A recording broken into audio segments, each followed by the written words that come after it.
the last few months, in terms of Google Cloud, we have additional support for Cloud Run. That was one thing that was added.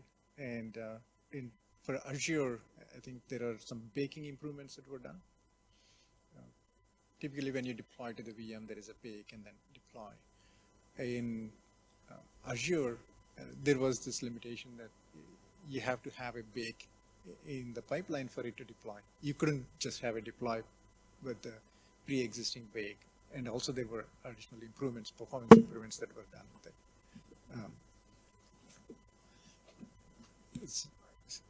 So those were some of the big changes in terms of Google Cloud. For the AWS, the launch templates is another one that was implemented. For the launch templates, you can have this combination of Spot instances versus the reserved instances together. So those were some of the changes. And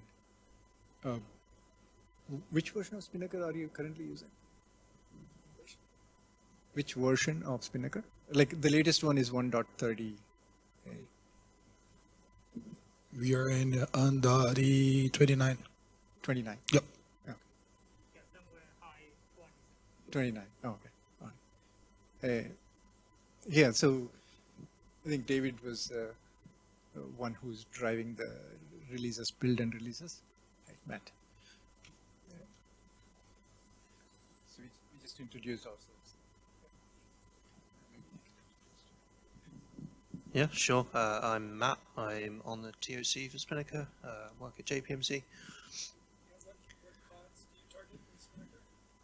So a mixture of PCF, Cloud Foundry, Kubernetes on-prem and public cloud, and starting to move towards ECS as well as Lambda.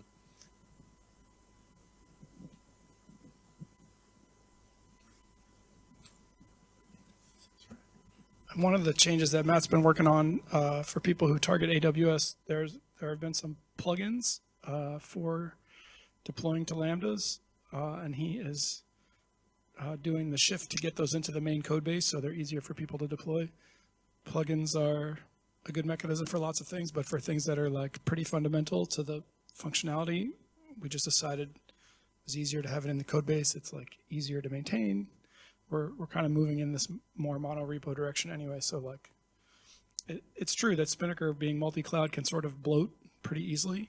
But I don't know, all the cool kids are doing Lambdas, whatever, like Lambdas are a thing that people want. So we figured we would try to make it easier. Anyway, I have some pull requests to review, but it's great that it's going to get easier. Is there a time frame that you're expecting for the Lambdas plugin to be released? Yeah, so it's kind of in a weird state right now where all the deployment logic is already in Cloud Driver, and the plugin literally just adds some stages that use that code. So I've got pull requests open for moving the stuff at just a lift and shift with some minor code smell stuff.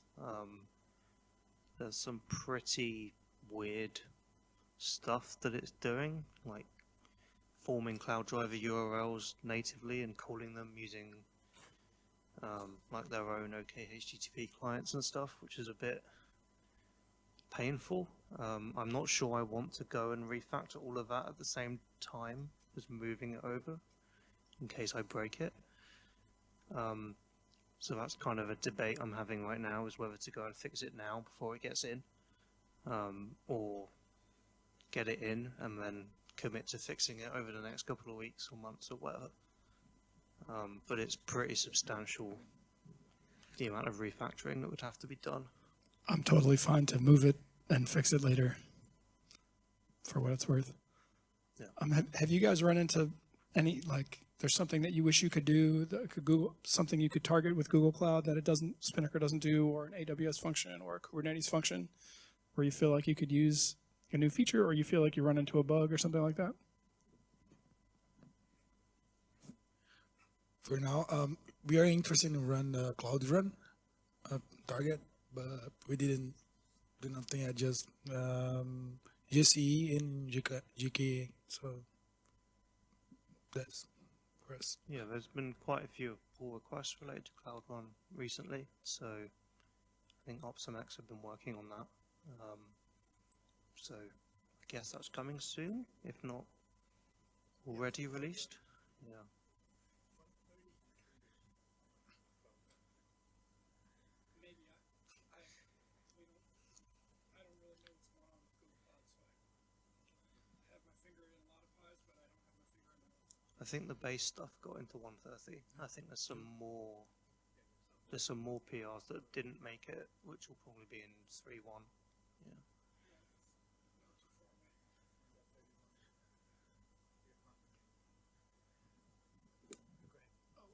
I don't actually know the date. You might know better than me, but it's in the next month or so. Yeah, the changes for the GCP would be coming in next 2-3 weeks. Yeah. To go back to your original question about timeframes, so Lambda, the pull requests are open. So as soon as they get reviewed. Yeah. Perfect. So the Lambda in the 131 could then include Lambda and rest of the changes.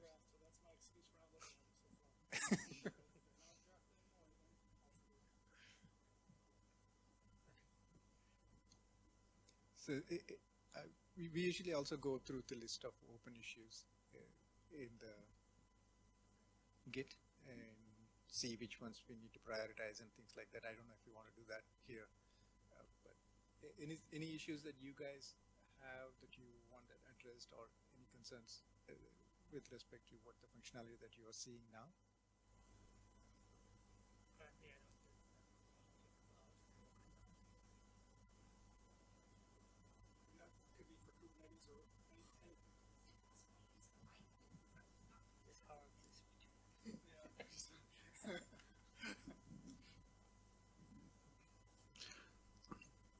Now you try to use like a security, Google Cloud Security Manager to store developers and like cloud driver secrets. We face some issues,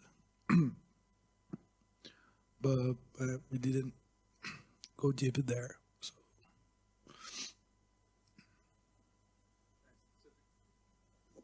Google Cloud Driver Secrets Manager was part of 130.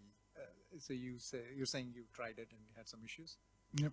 So do you raise tickets for that? The issues? I see that there is a open ticket. Oh, there is. Yeah, but just for AWS Secrets Manager thing. I see. Yep. Okay. Yeah, I think we have to run through the Git issues. The last time we looked under the GCE and it wasn't there, but then later on I found that some of these are not labeled correctly. I think we have to go through those issues and label them properly so we can identify these are the Google issues and assign it to the right guys. Okay.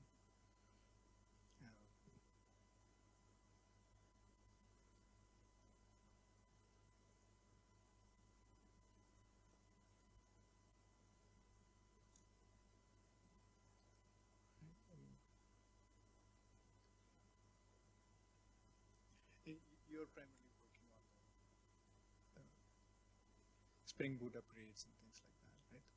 And Yes, ish. So I have a talk tomorrow. Well, there's a TOC panel tomorrow. We'll all be on this panel talking about kind of more generally what's been going on.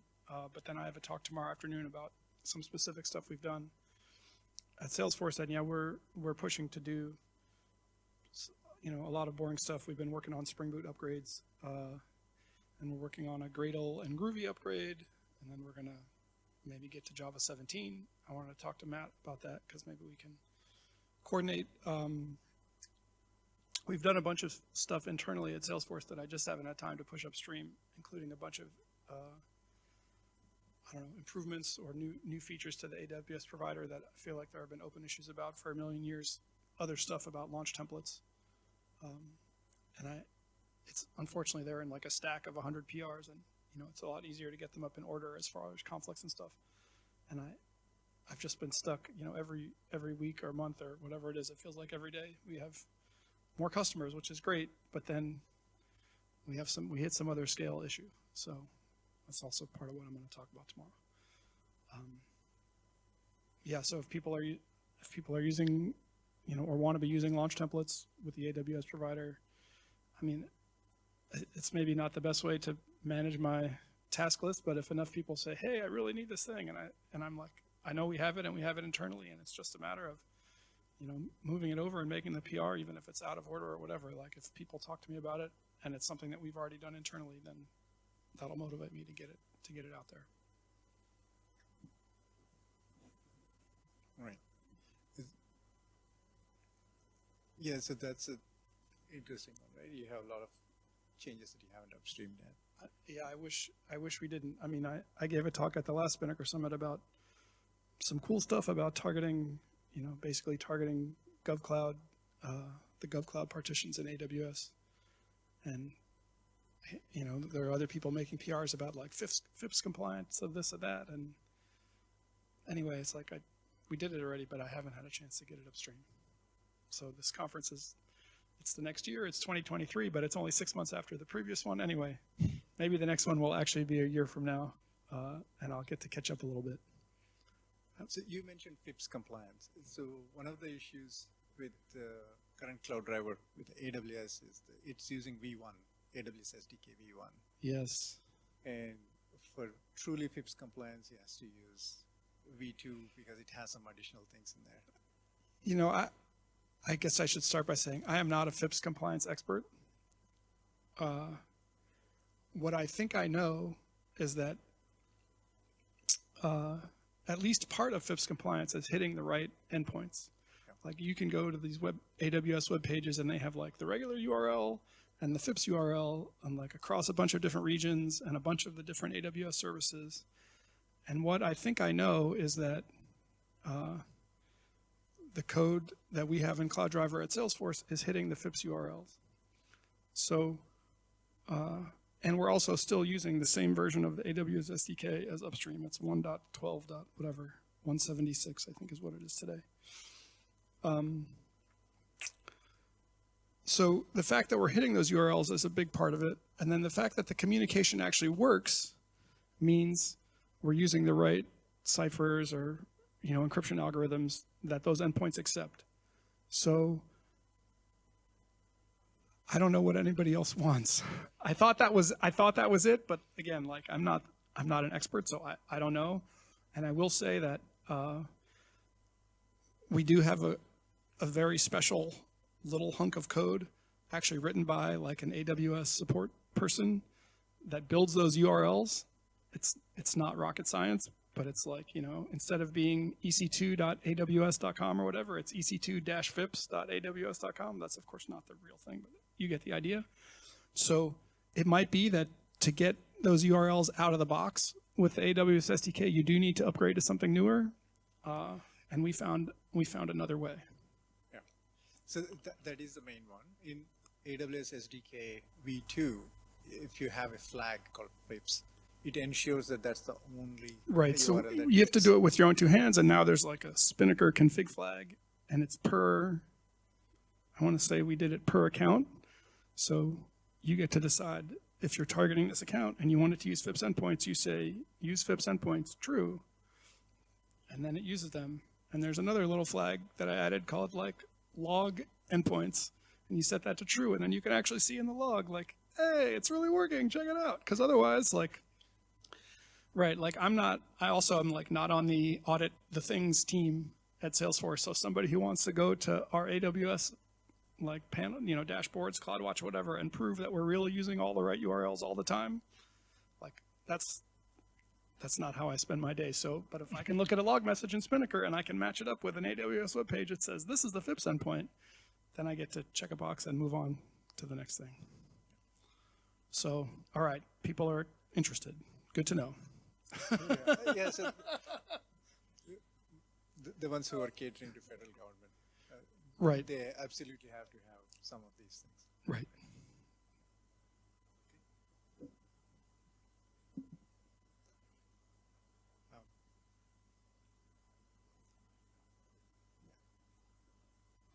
Yeah, I have a bunch of issues here in terms of open issues, but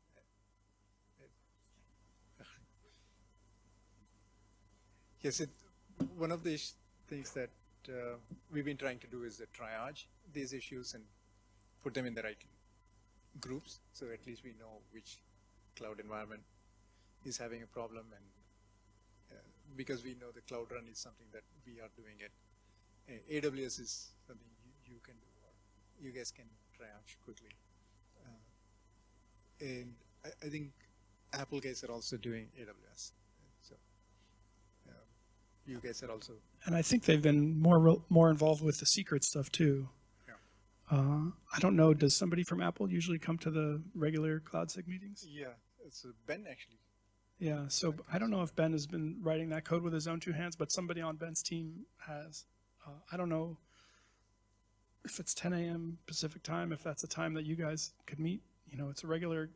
That Spinnaker governance repo has like a Google Calendar with all the SIG meetings, and Cloud SIG's on there. Anybody could join, you know, whenever they are. And there are some SIG related channels in Spinnaker Slack. And you know, I wouldn't say they're super high traffic, but if you have a question, somebody will notice. And if nothing else, I'll probably notice, and I'll ping Ben so that he sees it if he doesn't otherwise.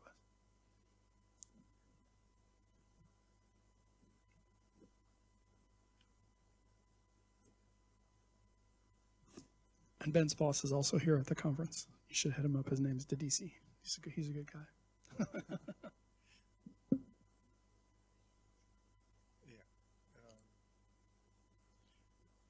Yeah, just that's actually all I wanted to connect in this Cloud SIG. If you don't want to go through the details, it's a lot of issues. I think if you're regular here, then it makes sense. For a summit meeting, it makes sense that go through all the issues. Yeah, I mean, it's probably something to do offline, but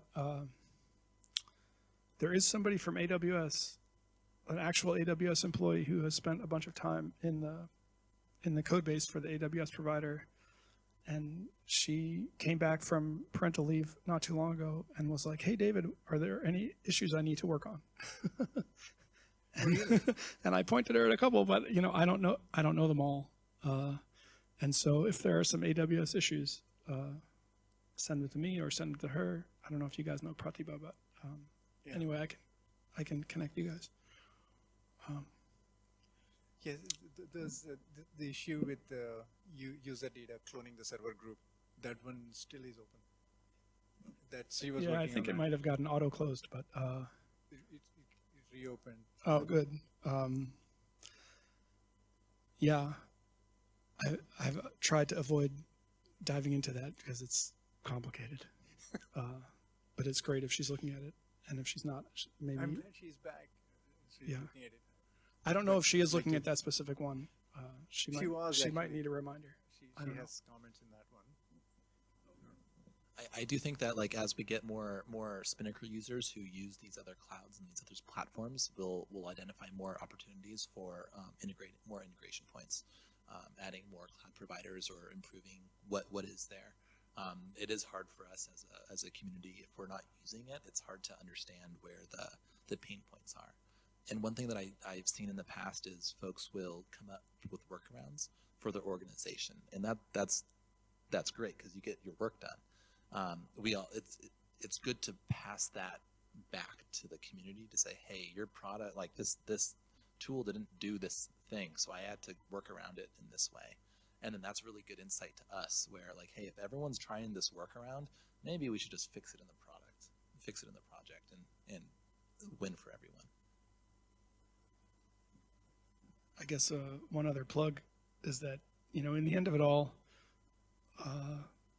if we're software developers and we're writing Java code for a living anyway, if there's a bug in Spinnaker, it's just some more, you know, at least JVM code, Java, Kotlin, Groovy, something. And so it's maybe a little intimidating to dive in the first time. And certainly if you're trying to debug a UI issue also, then you're like also in the universe of JavaScript in addition to whatever's happening in the backend. But you know, IntelliJ is a pretty powerful tool. You can click around and find out what's happening, typically fairly quickly. And you know, I guess this is one of the just like realities of Spinnaker. You know, it's hard because it's got its little tentacles into all these different parts of people's systems, their internal Docker registries or their credentials for Kubernetes clusters and their LDAP servers for identity stuff. And so if you have a problem, it could be that it's, whatever, the cosmic rays are all aligned and it happens to you, but it's very difficult for somebody in a different environment to reproduce it. And so I know that it's hard to ask for help and it's hard to get help. And sometimes it is actually easier to help yourself. And I'm happy to try to wade through, talk to people about how to set things up on their machine or what I do, every day. Like I never run Spinnaker on my local machine. I never run all of Spinnaker on my local machine. I never run one Spinnaker service on my local machine. I never do it. I figure out everything I need to figure out some other way. So people worry about having big, expensive machines. And, even if you are just running the automated tests of Cloud Driver, it takes a lot of juice. So I want to say that you can do it on a, 1984 Mac, but it doesn't have to be, that bad. Like you could be a Spinnaker developer tomorrow, just like any other Java project. I do have there's a presentation in Spinnaker's YouTube where I go over plugin workshop, and as part of that workshop, I'm running I forgot what service, but I'm running a service locally, and I show how to use telepresence to run Spinnaker in a cluster, and then run your one service locally, and you can hit debug endpoints in your local machine while using the UI in Spinnaker, and it extends to even you can debug into your plugins code as well. It's pretty slick. I should probably write up how to do that and post it on the Spinnaker blog as with step-by-step instructions, so it's a bit more consumable than a 2-hour video. So I'll take that as a to-do item. Yeah, I think some of the issues, recently there was one issue that said, hey, upgraded to 1.30, I'm getting a 400 error from gate for pipeline save. And they have this log from gate. The gate is not the one that's actually giving the error. It's actually coming from a different service. So maybe for us, the best practice is to publish, let's say, how this flow works and where you get a problem. Because these are distributed microservices, you actually have to look at other services also, where the actual exception is coming from. So maybe we could do some of those things as well. Yeah, I mean, there are endless documents to write it. This is actually something else that we've been focused on over the last, I don't know, every time we find one, we try to fix it. But, we ship all our logs to a log aggregator, and when some pipeline fails, we go to the log aggregator and you query the pipeline execution ID, and you hope that every log message that Spinnaker emits for that execution has that, as a tag. But sometimes it doesn't. And it was a bug in the code that sort of correlation ID didn't get percolated all the way through. So this is something that probably silently goes unnoticed from 1.28 to 1.29 to 1.30, but I think that is something that is generally getting better as the days go by, and I've been reasonably good about getting those fixes upstream. Yeah, I mean, what I meant here was, because it's a distributed microservices, you need to have a log aggregator to really look at the errors. By simply looking at gate errors, it's not sufficient. Right? It's a best practice to have a log aggregator be in there and search through. Yeah, I guess, we all make a lot of assumptions. Most people these days are running Spinnaker and Kubernetes. Most people know that they have to have a log aggregator and ship their logs to somewhere, whether it's Splunk or Loggly or somewhere. But people are at different stages of whatever DevOps curves, and it's true that to troubleshoot something, we really need all the logs from all the places. There are some reference diagrams on the architecture part of the website where it does go over the life cycle of a deployment. So it shows, hey, deck talks to gate, gate talks to cloud, Orca will hit Cloud Driver, and they'll query back and forth and pull, and you can see that interaction. It's remained pretty stable over time, but it doesn't really help. It's helpful, but I think the log aggregator is a really good solution, so you can actually see what's causing the issue.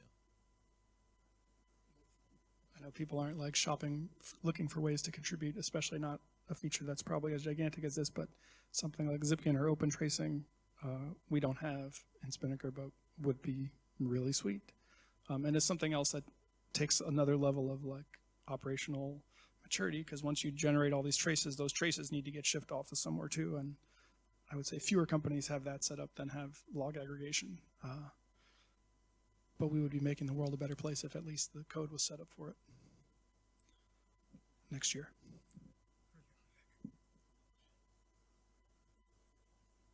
All right, with that. So please do come to those meetings if you like, and any of these requests that you have in a priority. Raising an issue may not be as urgent as showing up for a meeting and say, hey, I have this issue.